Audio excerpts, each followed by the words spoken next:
ng Consejos San Miguel de Maribay.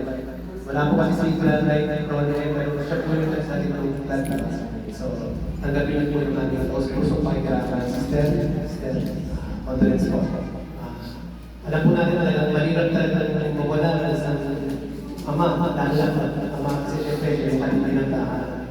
Pero siyempre, bilang nagsiserve sa simbahan, alam natin na ito rin kami sa mga Panginoon. Kaya sa akin, lahat tayo ay lahat natin dito, lahat tayo ay may hangganan. Kaya, Sir Knight, asawa ko, kung tayo ano dito, siya naman po ay masayang sinasalubog ng ating mga kapatid na mayapanan dun sa bahay.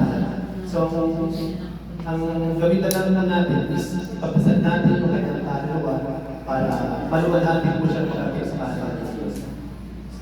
Yun po, alam po natin ang nabubuhay pa si Sir Knight. Kasama na makasama po yan, padasalin po yan kasi sumasama nga siya sa mga Black Rosary.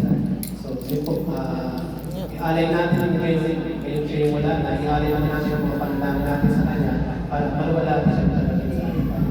So, muli po, Sister Rosario. Charita.